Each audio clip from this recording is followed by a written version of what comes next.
Je vous plais? Si je vous réponds oui. Ça nous conduit où? Ça a commencé 4 ans après mon divorce. Je surfais sur le net et je suis tombée sur un site d'escorte. 300, c'est ça? Tu devrais changer la photo sur ton site. T'es beaucoup plus mignon en vrai, Cédric. Patrick.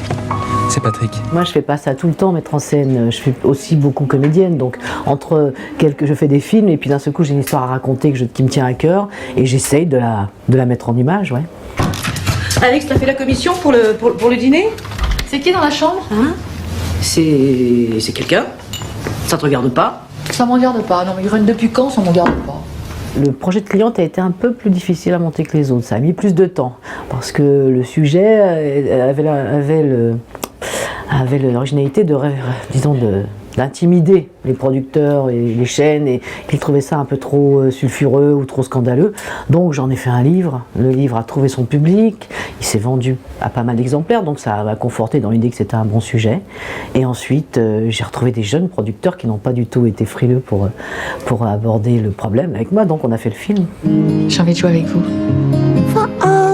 Qu'est-ce qu'il a de spécial celui-là? Il est drôle, il est mignon, il a un beau petit cul. Et je m'amuse avec lui à un tarif très raisonnable. J'aime bien la séquence du tout début où Nathalie Baye va rencontrer pour la première fois Éric Caravaca, parce qu'il y a des rebondissements comme ça, il y a des tiroirs, des surprises, on ne sait pas exactement qui est qui fait quoi, et on le découvre au fur et à mesure, en l'espace de 2 scènes.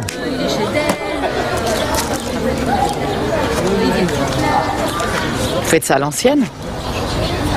Je fais ça aux femmes qui me plaisent.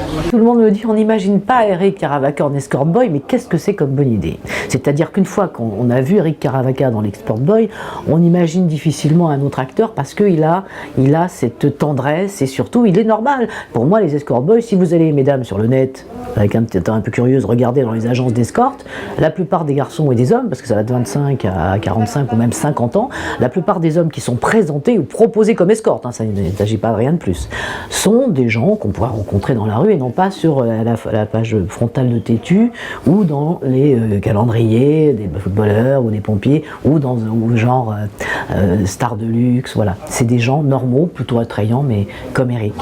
Tu fous tout en l'air à 53 ans simplement parce que t'as découvert que t'étais aussi vaginale? C'est pathétique. Tu couches avec des types que tu connais même pas, que tu reverras jamais, et tu me fais la morale? Mais enfin, c'est le monde à l'envers! Maintenant encore ça va, mais dans 10 ans, comment ce sera de te taper des minets? Plus cher. Ce sera plus cher, c'est tout.